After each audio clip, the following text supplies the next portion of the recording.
오늘의 주요 뉴스입니다.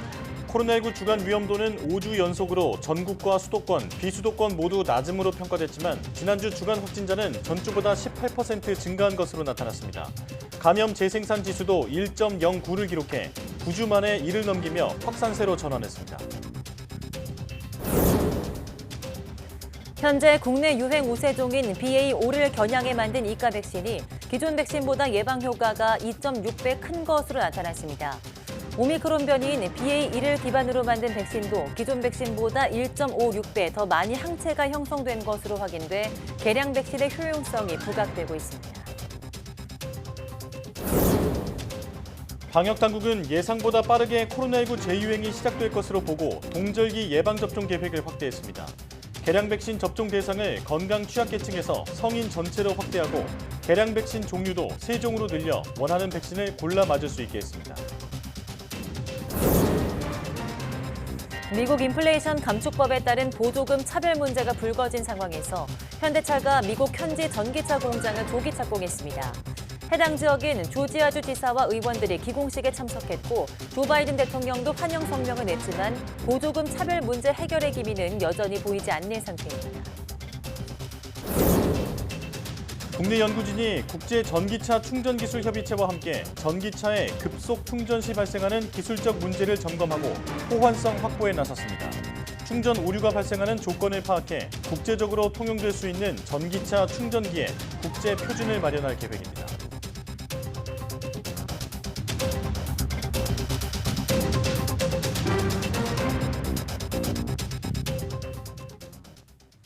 여러분 안녕하십니까? 사이언스 투데이 시작합니다. 국내 코로나19 주간 위험도는 5주 연속 전국과 수도권, 비수도권 모두 낮음으로 평가됐지만 지난주 코로나19 신규 환자가 전주보다 늘며 감염 재생산 지수가 9주 만에 1을 넘겼습니다. 중앙방역대책본부는 지난주 코로나19 주간 확진자가 전주보다 18% 증가해 하루 평균 2만 4천 명대 환자가 발생했다고 밝혔습니다. 확산세를 가늠할 수 있는 감염 재생산 지수는 1.09로 전주보다 증가하며 9주 만에 1을 넘기며 확산세로 전환했음을 시사했습니다. 모든 연령대에서 발생률이 전주보다 증가한 가운데 발생률은 10대와 70세 이상에서 특히 높았습니다. 코로나19 바이러스 가운데 국내 현재 유행 우세종인 BA.5를 기반으로 만든 이가 백신이 기존 백신보다 2.6배 예방 효과가 큰 것으로 나타났습니다. 중앙방역대책본부는 오미크론 세부 변이 BA.4와 5를 기반으로 개발된 화이자의 이가 백신이 초기 코로나19 바이러스를 기반으로 만든 백신보다 바이러스를 무력화하는 중환능이 2.6배 높다고 밝혔습니다. 또 오미크론 변이인 BA.1을 기반으로 만든 이가 백신은 기존 백신보다 1.56배 더 많이 항체가 형성된 것으로 확인됐습니다. 현재 미국은 BA.45 기반 이가 백신을 승인해 접종을 권고하고 다른 백신은 활용하고 있지 않으며 유럽과 일본도 이가 백신을 적극 권유하고 있습니다. 겨울철 코로나19 재유행에 대비해 현재 고령층 등 건강 취약계층에 우선 접종하고 있는 개량 백신을 앞으로는 일반 성인도 맞을 수 있게 됩니다. 질병관리청은 코로나19 이가 백신 접종 대상을 18세 이상 성인으로 확대하고 현재 국내에서 유행하고 있는 오미크론 하위 변이 BA.5에 대응하도록 개발된 백신 등 화이자 백신 2종을 추가 도입하기로 했습니다. 이에 따라 27일부터 이가 백신 3종에 대한 사전 예약이 시작돼 모더나의 BA.1 기반 백신은 당일 접종이 가능하고 화이자의 BA.1 기반 백신 접종은 다음 달 7일부터 BA.4와 BA.5 맞춤형 백신은 다음 달 14일부터 접종이 시작됩니다. 접종 간격은 마지막 접종 또는 확진일 기준 4개월 이후입니다. 코로나19 예방접종이 우리나라 국민 12만 명의 사망을 막은 것으로 추정된다고 질병관리청이 밝혔습니다. 질병청은 브리핑에서 최근 세계보건기구 등이 의뢰한 연구 결과 지난해 1년 동안 코로나19 예방접종으로 세계에서 약 1,440만 명에서 1,980만 명이 목숨을 구했다는 결과가 나와 국제학술지에 실렸다고 소개했습니다. 그러면서 우리나라도 지난해 2월 시작한 코로나19 예방접종을 통해 올해 5월까지 약 12만 명의 사망을 예방할 수 있었던 것으로 분석됐다고 밝혔습니다. 코로나19 신규 환자 수가 증가세로 돌아선 가운데 6차 재유행을 이끌었던 BA.5 변이 바이러스 검출률이 소폭 줄고 BF7과 BQ1.1 등 새로운 세부계통 변이의 검출률이 증가한 것으로 파악됐습니다. 중앙방역대책본부가 발표한 10월 셋째 주 국내 코로나19 오미크론 변이 바이러스 세부계통 검출률을 보면 BA.5는 직전 주보다 0.8%포인트 줄어든 87.6%로 집계됐습니다. 대신 BF7이 한 주 새 0.9%포인트 늘어서 2.7%를, BQ1.1은 2.1%포인트 증가해 2.5%를 기록했습니다. 전 세계 코로나19 신규 확진자 수가 북반구의 겨울을 거치며 내년 2월까지 늘겠지만 확산세가 올해 초만큼 거세지는 않을 거라는 전망이 나왔습니다.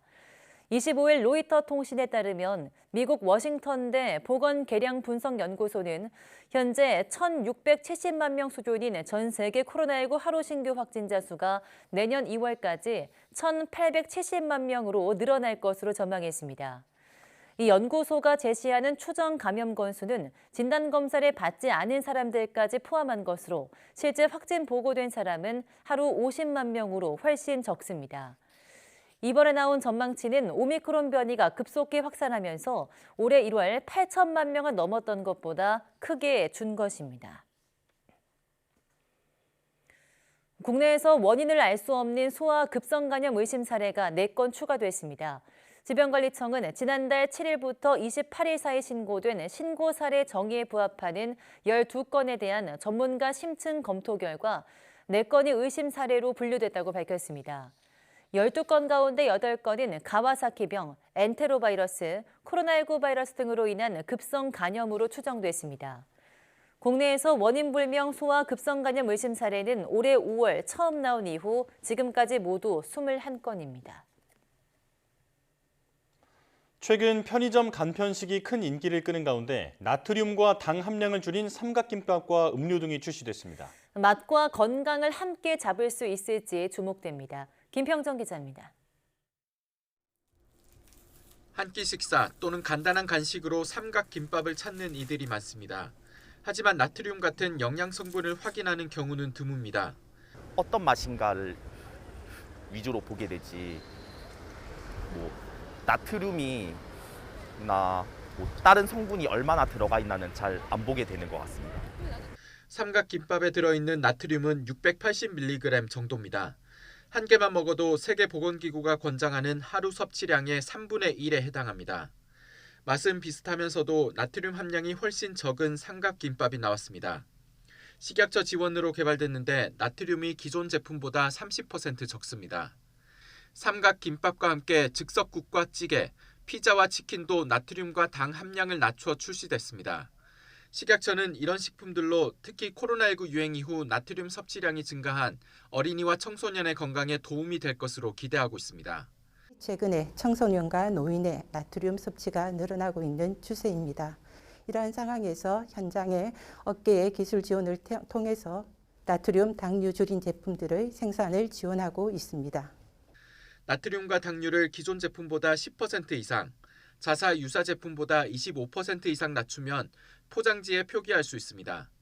식약처는 냉동 볶음밥 같은 1인 가구가 많이 이용하는 가공식품을 중심으로 저나트륨 제품 개발을 계속 지원할 계획입니다. YTN 김평정입니다.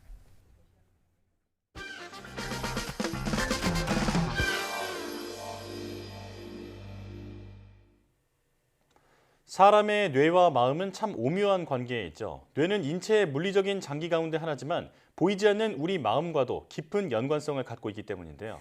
네, 오늘 과톡에서는 오감을 통해 뇌에 전달되는 자극이 마음을 변화시키며 같은 사람의 언어 능력도 크게 변화시킬 수 있다는 걸 보여주는 화제 실험을 찾아봤습니다. 함께 보시죠. 코브라 박사의 X 파일. 코브라 박사가 포착한 인류의 미스터리. 아직도 풀리지 않은 세상의 비밀과 그 속에 숨겨진 과학. 그 놀라운 이야기가 시작된다.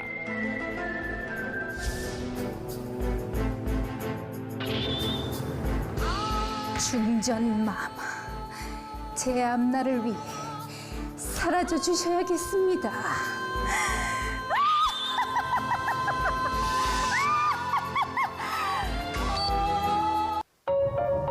과거 우리나라에서도 행해진 바 있는 대표적인 저주 방법, 바로 이렇게 저주 인형을 찌르는 것이죠.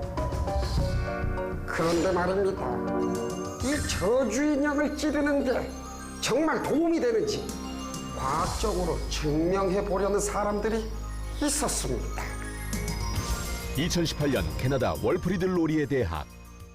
자, 지금부터 편안하게 앉아주세요. 자, 그리고 눈을 감고 여러분들이 상사에게 당했던 괴롭힘을 떠올려 보세요.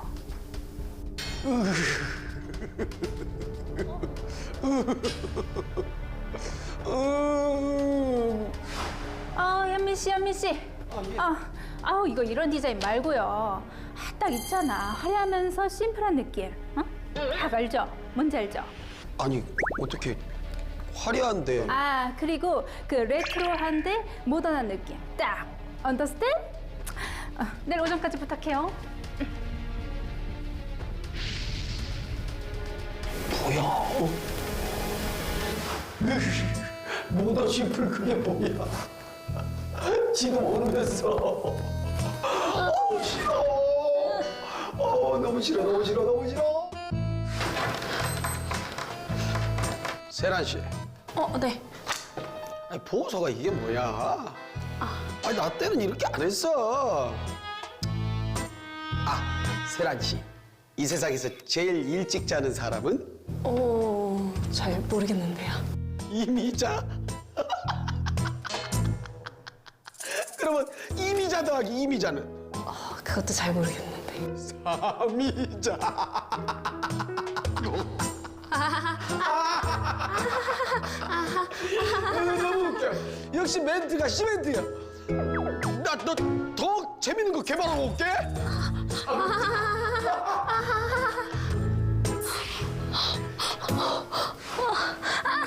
이미자, 삼이자, 시멘트.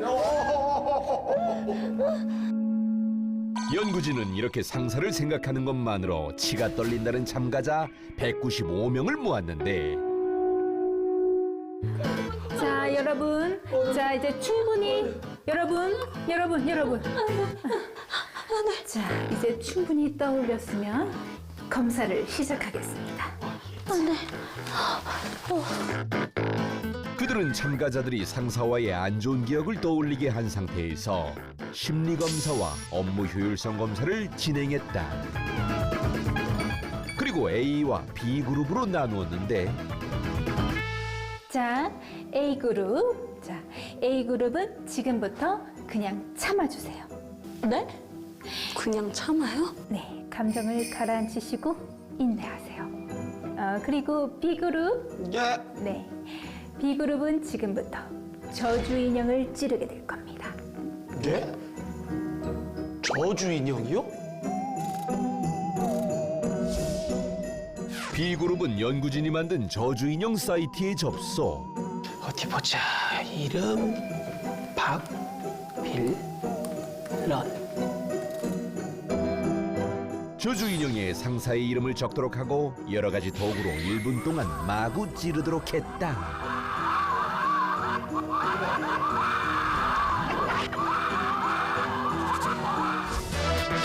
그리고 심리검사와 업무 효율성 검사를 다시 진행했는데 그 결과 연구를 진행한 린디량 교수팀은 실제 실험에서 저주 인형을 찌른 사람들의 기분이 더 나아졌으며 업무 능력도 향상됐다고 발표했는데 또한 저주 인형은 실제 대상과 너무 닮으면 죄책감이 들어 오히려 스트레스를 주며 간단한 인형 정도가 적절한 대상이라고 밝혔다. 결국 사소한 복수도 나를 유쾌하게 만들면 많은 부분이 해결될 수 있다는 걸 저희 연구 결과가 시사한다고 봅니다. 정말 황당하지만 이런 저주 인형의 효과를 증명해준 놀라운 실험이었습니다.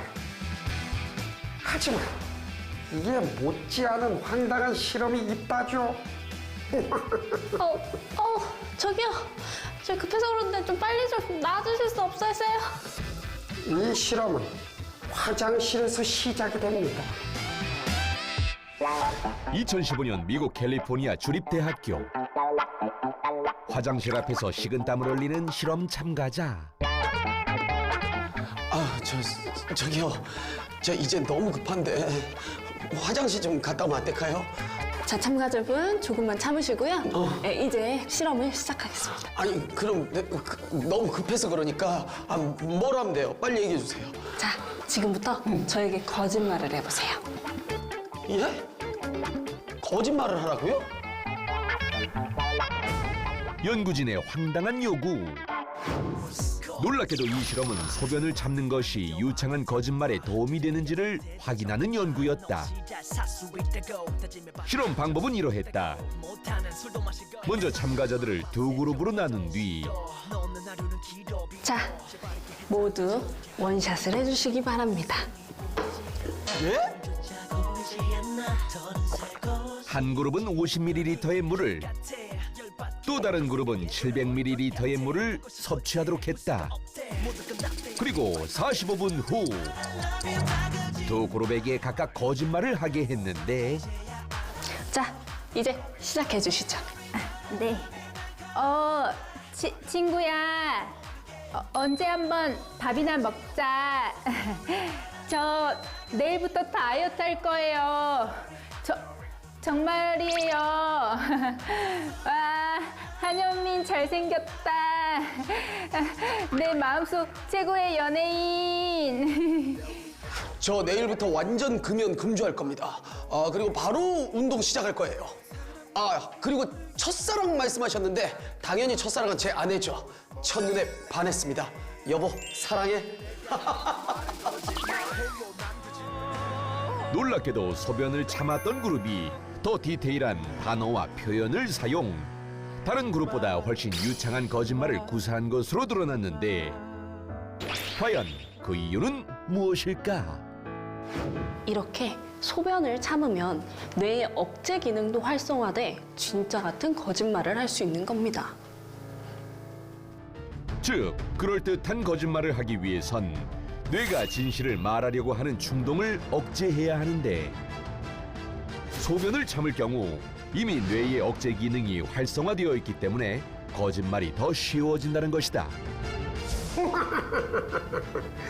혹시 이 실험 결과를 듣고 유창한 거짓말을 위해서 소변을 참는 분은 없겠죠? 소변을 오래 참으면 방광 건강에 영 좋지 않습니다. 우리는 그냥 거짓말 안 하고 방광 건강을 지키면 되는 거죠. 그럼 여러분의 건강한 삶을 저 코브라 박사가 응원하며 다음 주에 뵙겠습니다. 안 돼요. 왜? 이번 주 핫 이슈. 아하. 이번 주 핫 이슈. 물속을 헤엄치고 육지를 걸어다니는 거북. 이런 거북을 본뜬 로봇이 나왔습니다.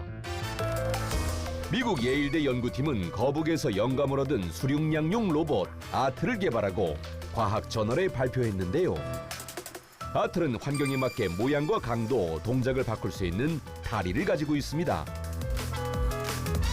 육지에서는 이렇게 다리로 걷기도 하고 모래사장에서는 기어다닐 수도 있죠. 그리고 물속에서는 바다 거북처럼 아주 스무스하게 수영하는 모습. 부품 교체 없이 물 안팎 어디서든 쓸 수 있기 때문에 바다 생물 모니터링이나 재난 대응에 활용할 수 있을 것으로 기대된다고 하네요. 과떡. 나의 셀리나, 너의 부드러운 머릿결이 지금 너무 그리워. 하지만 이젠 멀리 떨어져 있어도 옆에 있는 것 같은 촉감을 느낄 수 있게 됐습니다. 국내 연구진이 손가락 끝에 붙이면 거리가 떨어진 곳에서 감지한 촉감을 전달하는 스티커형 텔레헵틱 장치를 개발한 건데요. 텔레헵틱은 원격이란 뜻의 텔레와 만진다는 뜻의 그리스어 헵틱을 합친 용어입니다.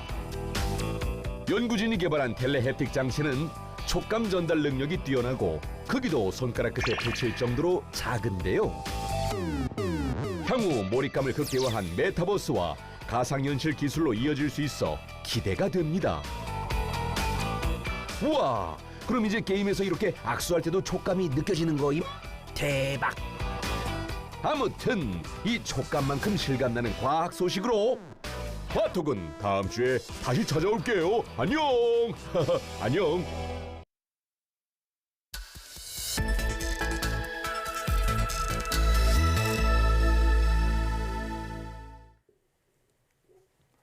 얼굴의 주름이나 색소 침착 등은 피부 상태를 알아보는 데이터로 쓰이곤 하는데요.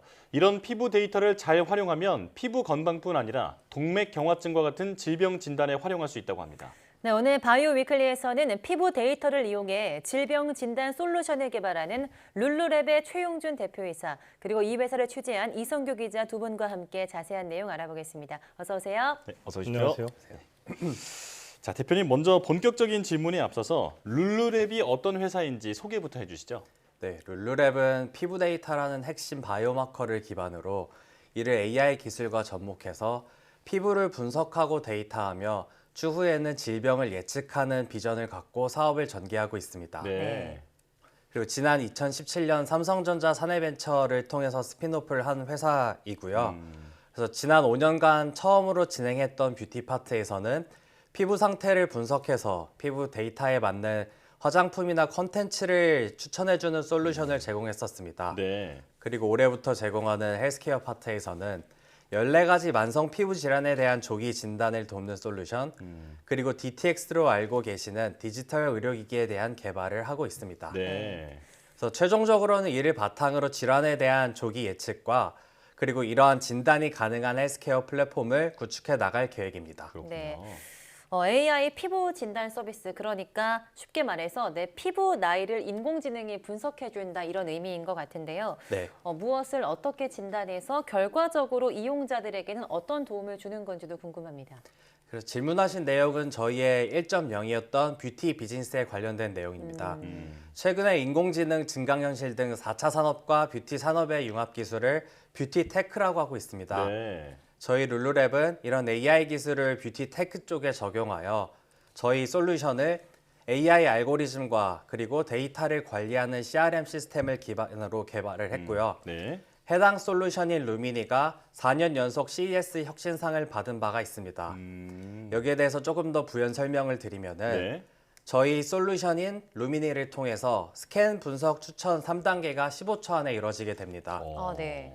그래서 얼굴 전체를 스캔하게 되고 피부 7가지 항목에 대한 분석된 결과를 바탕으로 그 사람에 맞는 화장품 추천이나 콘텐츠 추천이 이루어지게 됩니다. 그렇군요. 그래서 해당 솔루션이 이미 해외 11개 국가에 100개 이상 파트너에 도입이 되어 전 세계적으로 100만 건 이상의 피부 데이터를 획득한 바가 있습니다. 그렇군요. 예. 이제 그 피부 어떤 상태나 이런 거를 인공지능을 이용해서 분석을 해준다, 이런 설명이었는데, 네. 사실 그 인공지능의 이 성능은 이 학습시킨 데이터 양이 비례하잖아요. 네. 뭐 어떤 데이터는 어느 정도 양으로 학습시켰는지 궁금하고, 또 이 인공지능의 어떤 그 진단 정확도가 이 피부과 전문의와 비교해서 또 어느 정도인지 이것도 좀 네. 말씀해 주시죠.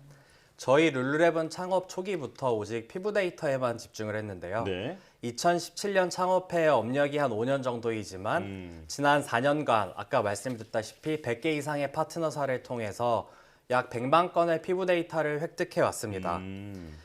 그리고 이 덕분에 아시아뿐만 아니라 유럽, 중남미, 북미에 이르기까지 인종별, 나라별로 특성이 반영된 피부 데이터를 보유하고 있는데요. 네.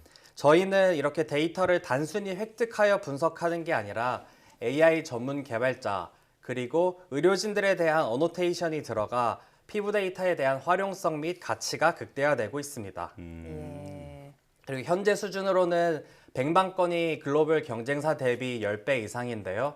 저희가 모바일 버전을 출시하면서 3년 이내에 1억 건 이상의 피부 데이터를 획득시킬 예정입니다. 그렇군요. 피부과 전문의 대비해서 그 정확도도 좀 말씀해 주시죠. 네, 저희는 지금까지는 피부 임상시험센터의 공식 기관을 통해서 피부과 전문의 대비 약 92%의 정확도를 보유하고 있고, 그리고 또 정확도랑 더불어 중요한 게 재현성인데요. 네. 재현성 측면에 있어서는 저희가 얼굴에 180개의 랜드마크를 찍게 돼요.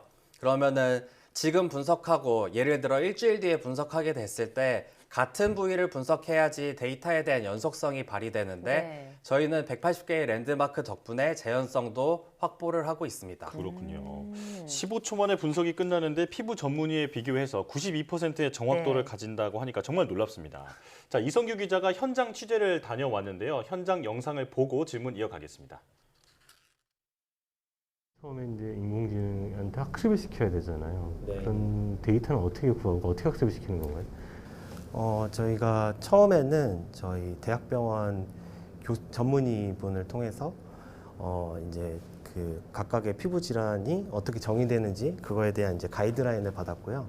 그런 가이드라인을 통해서 이제 처음에는 이제 규칙 기반으로 피부 상태에 대한 그런 분석을 진행을 했었고, 그리고 그 다음에는 저희가 실제로 저희 장비들을 전 세계적으로 이제 판매를 진행하면서 그 장비들을 사용하는 사람들이 동의를 하면은 그 데이터들이 서버로 저희가 수집을 할 수가 있게 되고요. 그 수집된 데이터들을 저희 전문의분을 통해서 이제 레이블링을 하고 그 레이블링된 데이터들을 학습해서 저희 알고리즘을 개발을 했습니다.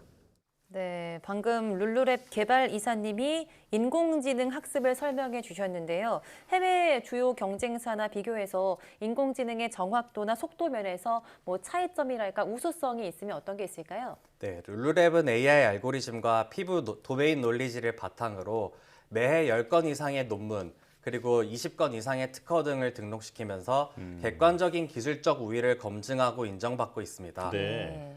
먼저 인공지능 기술 구현에서 가장 중요한 것이 학습하는 데이터의 퀄리티입니다. 예.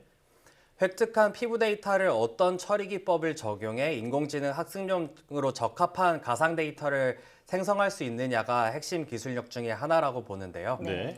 그래서 저희는 올해 7월 저희가 독자적으로 개발한 영상 처리 기법에 대한 논문이 IEE라는 전기전자 컴퓨터 통신 분야의 세계 최고 학회에서 베스트 페이퍼로 선정되는 걸로 진행이 되었습니다. 아, 예. 전 세계에서 제출된 논문 가운데 단 2편만 선정되게 되는데 저희의 룰루랩 영상 처리 기법의 기술적 혁신성과 피부 데이터에 대한 공헌도를 인정받은 것이라고 볼 수 있습니다. 네. 그리고 또 다른 논문에서는 해외에서 가장 분석 정확도가 높다고 평가받는 글로벌 IT 기업 대비 저희 솔루션의 정확도가 75%, 그리고 속도가 75%, 정확도는 15% 우위에 있다는 것을 증명할 수 있었는데요. 네. 이는 저희 지난 5년간의 피부에 대한 도메인 널리지와 여태까지의 100만 건 이상의 피부 데이터 인사이트 덕분에 이룰 수 있었습니다. 그렇군요.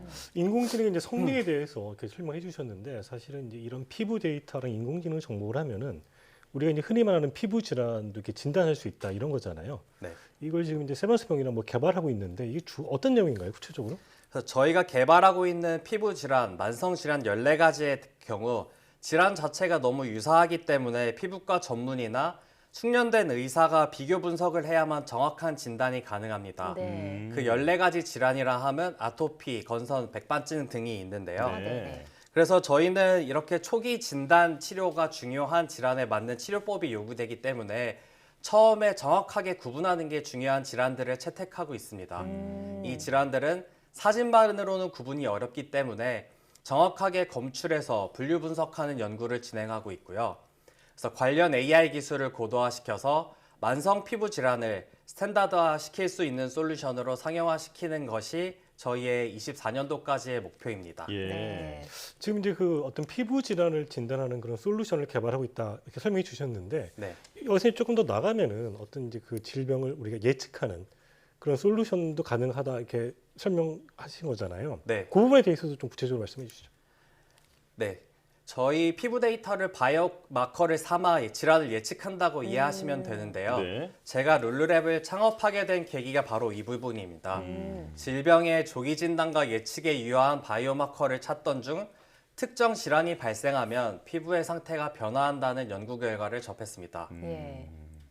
이를 위해서는 피부 데이터를 먼저 수집해야 했기 때문에 뷰티 쪽의 사업을 전개해서 피부 데이터를 모으며 솔루션을 만들게 된 거고요. 네. 이 뷰티 사업을 지난 5년간 진행하다가 헬스케어로 넘어가는 단계에 있고 질환 예측을 위해서는 두 가지 축이 필요하게 됩니다. 네. 첫 번째는 올해 출시한 모바일 버전의 피부 분석 솔루션을 통해 개인별 시계열 데이터를 수집하고 말씀드린 현재 개발 중인 약 10여 가지의 피부 질환을 한 번에 진단하는 스탠다드화된 의료 솔루션을 런칭하는 것입니다. 그리고 또 다른 한 축은 DTX라고 부르는 디지털 치료제인데요. 네. 이렇게 디지털 치료제를 상용화해서 질병 예측 솔루션에 필요한 주요 인디케이터, 즉 혈중산소나 심박수 등의 정보를 수집하는 것입니다.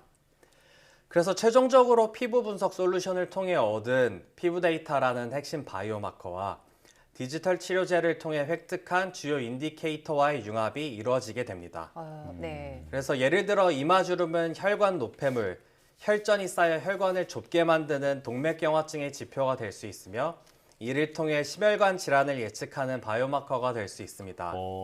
그리고 귓불은 뇌의 노화와 관련이 있어 치매, 뇌졸중 위험 등을 예측하는 주요 지표로 활용될 수가 있습니다. 그렇군요. 피부 건강뿐만 아니라 이 동맥경화증이나 치매, 뇌졸중 같은 다른 질병도 이제 예측할 수 있다. 자, 이 부분이 참 신기한데요. 자, 룰루랩은 이렇게 피부 데이터를 기반으로 한 헬스케어 플랫폼을 지향하고 있습니다. 자, 향후 발전 방향이랄까 어떤 비전에 대해서도 한 말씀 들려주시죠. 저희의 비전은 명확합니다. 피부 데이터 기반의 헬스케어 플랫폼을 통해 인류에게 더 건강한 삶을 제공하는 것입니다. 이를 위해 뷰티 섹터에서는 지속적으로 피부 데이터를 확보해 나가고 있으며 궁극적으로 지향하는 질병 예측 솔루션 개발을 위해서 피부 진단 기술 개발에 대한 고도화를 계속적으로 집중하고 있습니다. 네. 또한 만성질환 인디케이터 수집을 위한 디지털 치료제에 대한 개발에도 박차를 가하고 있습니다.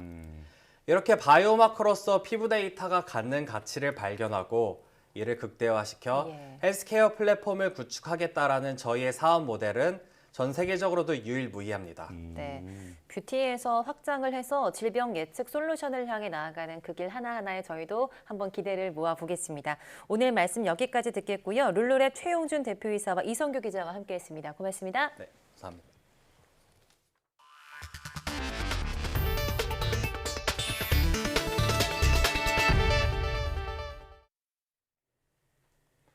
전기차를 가진 분들이 겪는 불편함에는 충전소가 많지 않다는 것도 있지만 충전소가 있어도 오류가 생겨 충전이 안 되는 경우도 있다는 겁니다. 네, 이를 해결하기 위해서 국내 연구진이 다양한 전기차와 충전 장치의 호환성을 확보해 통일된 국제적 표준을 마련하는 작업에 들어가 있습니다. 보도에 최소라 기자입니다. 전기차를 충전하기 위해 충전소에 들른 김장현 씨. 충전잭을 차에 꽂았지만 차 배터리는 충전되지 않습니다. 여러 번의 시도에도 충전에 실패했고 김 씨는 다른 충전소로 이동할 수밖에 없었습니다. 결국 집에서 나온 지 40분 만에야 충전을 시작했습니다. 전기가 이동하는 게 보여야 되거든요, 차에서. 근데 그게 안 보이는 거예요. 충전이 안 되고 있는 거지. 왜 그러지? 보니까 그냥 오류로 다시 하세요. 그런 식으로 연결이 안. 이 같은 충전 오류는 전기차 소유주들이 종종 겪게 되는 큰 불편 가운데 하나입니다. 충전기의 전압이나 전류에 대한 기준이 명확하지 않아 제조사별로 다르게 만들다 보니 충전이 안 되기도 하고 충전기가 전기차 배터리 잔량에 대한 정보를 수신한 후 충전을 시작해야 하는데 통신 문제로 충전이 안 되기도 합니다. You have some error scenarios. You have too high voltage, too low voltage, too high power, maybe some miscommunication. So there is no clear answer on how many this happens. 국내 연구진이 전기차 제조사와 충전기 제조사 모두 290여 개가 가입된 협의체와 손잡고 전기차와 충전기의 호환성 확보에 나섰습니다. 특히 높은 전압을 사용하기 때문에 충전 오류가 생길 경우 사고로 이어질 위험이 있는 고속 충전에서의 호환 문제에 집중합니다. 한국전기연구원의 전력기기 시험동입니다. 국내외 완성차 업체가 만든 전기차 11대와 충전기 9대가 서로 번갈아가면서 충전 시험을 진행하고 있습니다.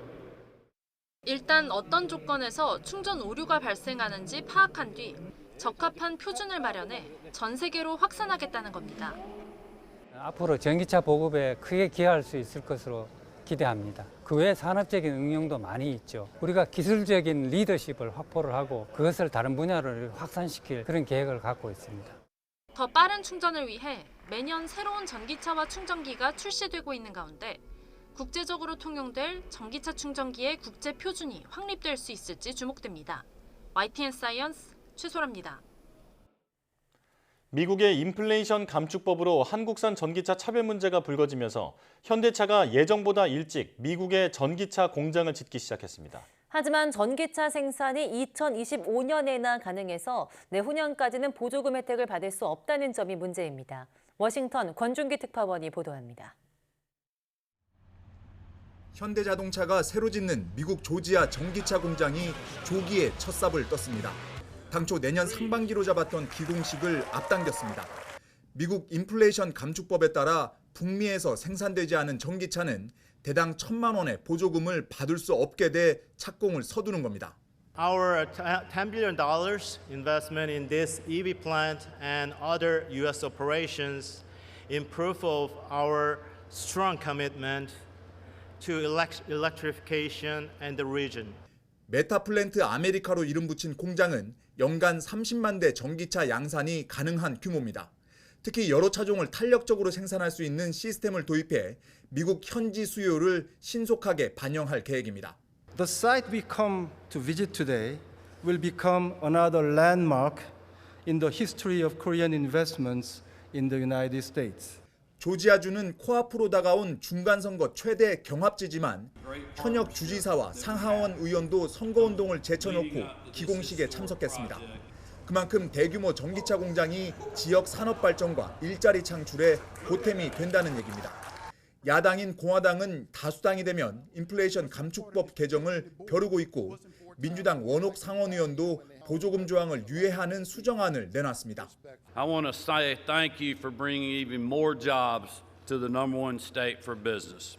바이든 대통령도 성명을 통해 현대차 공장 조기 착공을 환영하면서 인플레이션 감축법에 따른 자신의 치적으로 평가했습니다. 이런 가운데 제닛 옐런 미 재무장관은 전기차 보조금과 관련한 한국 측의 우려를 고려하겠지만 법대로 시행할 수밖에 없다고 밝혔습니다. 이번 중간선거에서 민주당과 공화당이 상하원에서 각각 승리할 것이란 전망이 우세해 인플레이션 감축법을 없애거나 수정하기는 쉽지 않을 것으로 보입니다. 일단 시행령을 통한 보완책 마련에 나선 우리 정부의 고민이 깊어지고 있습니다. 워싱턴에서 YTN 권윤기입니다. SK하이닉스의 3분기 영업이익이 지난해보다 60% 감소하며 어닝 쇼크를 기록했습니다. SK하이닉스는 공시를 통해 3분기 매출이 지난해보다 7% 감소한 10조 9,829억 원, 영업이익은 1조 6,556억 원으로 잠정 집계됐다고 밝혔습니다. 글로벌 인플레이션과 금리 인상 등으로 반도체 D램과 낸드 제품 수요가 부진해 판매량과 가격이 모두 떨어져 실적이 악화한 것으로 분석됩니다. SK하이닉스는 경영 환경의 불확실성이 지속하며 메모리 반도체 산업이 전례 없는 시황 악화에 직면했다고 진단했습니다. 이에 따라 SK하이닉스는 내년 투자 규모를 올해보다 50% 이상 줄이고 수익성 낮은 제품의 생산도 축소해 나갈 계획입니다. 지난 3분기 외식업 경기가 개선돼 4분기 연속 회복세가 이어졌으나 식재료 부담이 커지며 제품 가격이 오른 것으로 나타났습니다. 한국농수산식품유통공사가 집계한 3분기 외식산업 경기동향지수는 89.84로 전분기보다 4.28포인트가 오르며 지난해 4분기 이후 계속 상승했습니다. 업종별로는 출장 음식 서비스업이 104.21로 가장 높고 구내식당업, 주점업 등이 뒤를 이었습니다. 하지만 식재료 원가가 지난해 1분기부터 7개 분기 연속 오르며 역대 최고치를 경신하면서 외식업체의 부담이 커지고 제품 가격 인상으로 이어졌습니다. 이에 따라 서울 지역 자장면 가격은 1년 전보다 14% 올랐고 칼국수와 김밥 등도 10% 넘게 상승한 것으로 나타났습니다. 최근 경기 침체와 가파른 금리 인상으로 투자 심리가 위축되면서 스타트업계가 심각한 자금난을 겪고 있습니다. 자금 유동성이 풍부했던 과거와 달리 투자 혹한기가 몰아치면서 축제는 끝났다는 평가가 나오고 있습니다.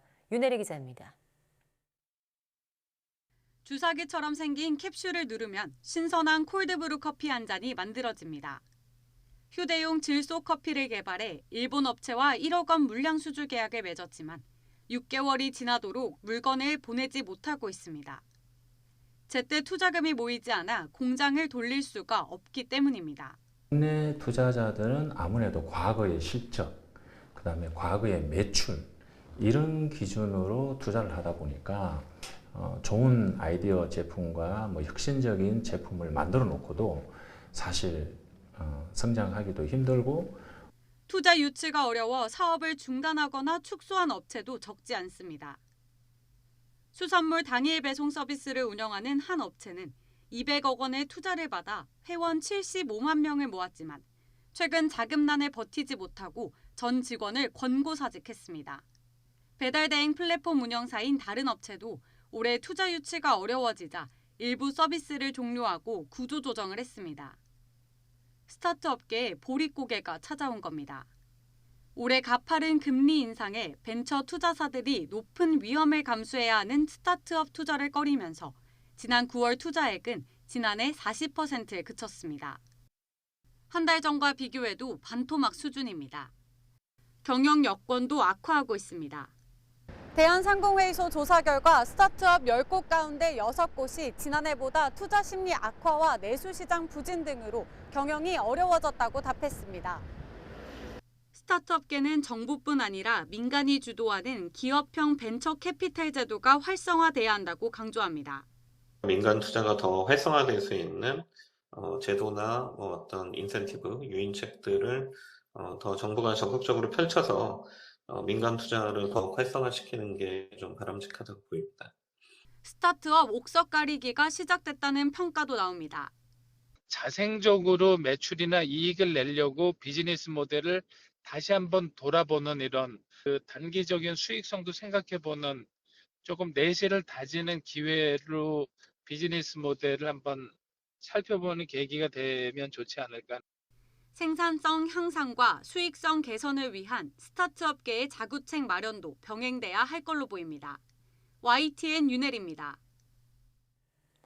최근 각종 악재가 겹치면서 국내 경제를 둘러싼 우려가 커지고 있습니다. 국제통화기금 IMF는 우리 경제 기초 체력에는 문제가 없다며 성장보다는 물가 대응에 집중해야 한다고 조언했습니다. 조태현 기자입니다. 한국은행을 찾아 기자들과 만난 크리슈나 스리니바산 국제통화기금 IMF 아시아태평양 국장. 고물가와 고환율, 무역수지 적자 등 각종 악재에도 한국 경제에 큰 문제는 없다고 진단했습니다. 무역의 최종 성적표인 경상수지는 올해도 흑자가 예상되고 외환도 충분히 보유하고 있다는 겁니다. Korea has accumulated net foreign assets of 40% of GDP. Foreign currency reserves remain ample at about 25% of GDP and nearly 3 times higher than short-term debt. 다만 급증한 정부 부채, 그러니까 나라 빚은 우려된다고 지적했습니다. 실제로 코로나19 극복을 위해 확장 재정 기조를 이어가다 보니 국내 총생산, GDP와 비교한 부채 비율은 올해 말 54%를 넘어설 것으로 추산됩니다. 5년 만에 14%포인트나 오른 것으로 다른 선진국보다 2.5배나 빠른 증가세입니다. Even while providing support to the people who need it most, and it's very important that fiscal policy has a strong medium-term anchor, which would be very important to anchor credibility in the fiscal policy stance. 고물가와 이에 대응하기 위한 한국은행의 긴축 정책에 대해서도 의견을 내놨습니다. 빠른 기준금리 인상이 성장에 악영향을 줄 수는 있지만 일단은 고물가에 대응하는 게 우선이라고 강조했습니다. 기준금리를 꾸준히 높여야 한다는 조언으로 풀이됩니다.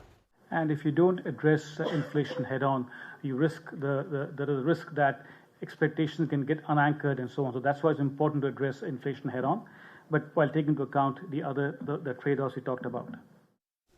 다만 IMF는 국내 소비자 물가가 조금씩 진정세를 보이고 있다며 올해 정점을 찍은 뒤 내후년쯤 목표 수준인 2%대로 낮아질 것으로 내다봤습니다. YTN 조태현입니다. 인플레이션과 금리 인상으로 미국 가계의 소비 심리가 악화하고 있는 것으로 나타났습니다.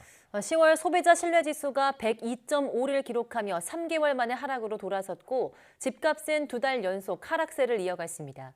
이동환 기자입니다. 10월 미국의 소비자 신뢰지수는 102.5로 9월에 107.8에서 하락한 것으로 나타났습니다. 3개월 만에 첫 하락으로 시장 전망치 106.3을 밑돈 수치입니다. 인플레이션 압력과 금리 인상에 따른 경기 둔화 우려로 미국 가계의 소비 심리가 악화하고 있음을 보여줍니다. 주택 가격 또한 2달 연속 하락한 것으로 나타났습니다.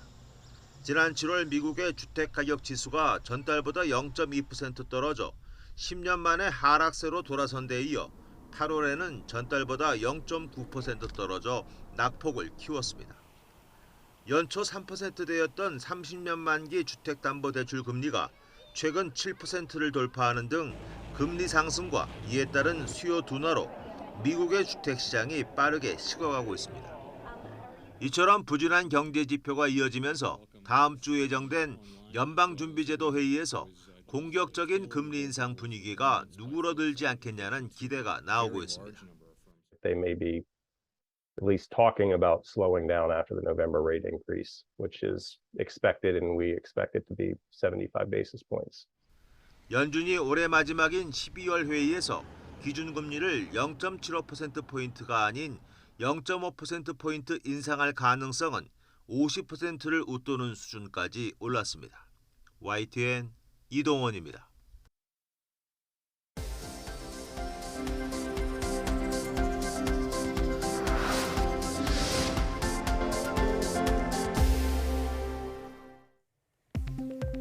히비스커스에 들어있는 물질이 뇌 면역 세포를 활성화해 알츠하이머 치매 환자의 인지 기능을 회복시킨다는 연구 결과가 나왔습니다. 포스텍 김경태 교수팀은 히비스커스에서 추출할 수 있는 고시페틴이 미세 악유 세포를 활성화해 뇌 속 독성 물질인 베타 아밀로이드를 빠르게 제거한다는 사실을 알아냈다고 밝혔습니다. 연구팀은 알츠하이머 치매 쥐에게 3개월 동안 고시페틴을 먹인 결과 기억력과 인지 기능이 정상 쥐만큼 회복됐으며 쥐 뇌 조직에서도 베타 아밀로이드 응집체와 만성 염증 반응도 줄어든 것을 확인했습니다. 국내 연구진이 식중독을 유발하는 리스테리아균의 인간 감염 과정에서 중요한 역할을 담당하는 편모의 생성 조절 기전을 알아냈습니다.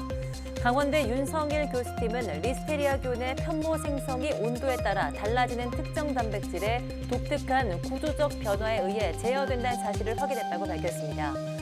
연구팀은 금화-R 단백질의 3차원 구조 분석과 세포 실험을 통해서 30도 이하에서는 편모 발현을 유도했지만 체내 환경과 같은 37도에서는 편모 발현을 억제해 인체 면역 반응을 회피하는 것을 확인했습니다.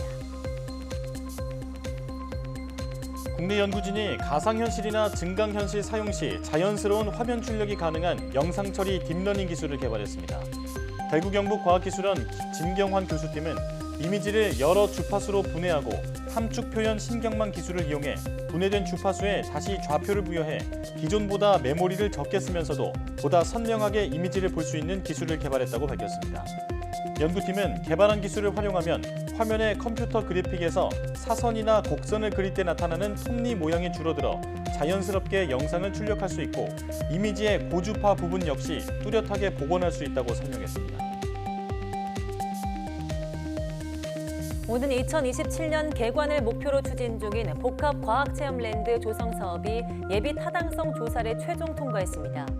복합과학체험랜드는 과학기술에 대한 국민 이해를 높이고 흥미와 재미를 느낄 수 있게 해줄 체험형 과학기술 복합공간으로 총 523억 원을 투입해 충남대전 국립중앙과학관 내에 연면적 10,000제곱미터 규모로 들어설 예정입니다. 특히 야외 과학마당은 대덕특구 과학연구 인프라와 과학관의 공간을 활용해서 누구나 과학을 즐길 수 있는 지붕 없는 과학관으로 조성할 계획입니다.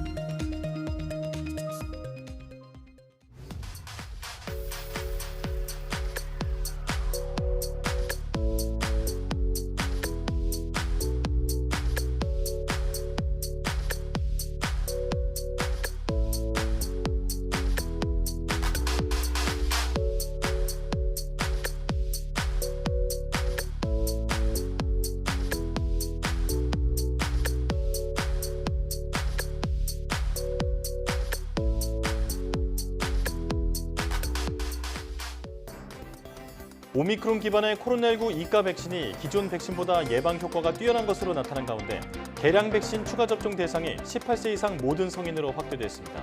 또 선택할 수 있는 백신 종류도 3가지로 늘어났습니다.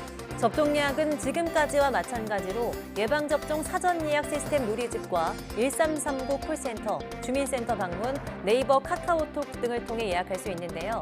접종 계획에 참고하시기 바랍니다. 사이언스 투데이 마칩니다. 시청해주신 여러분 고맙습니다.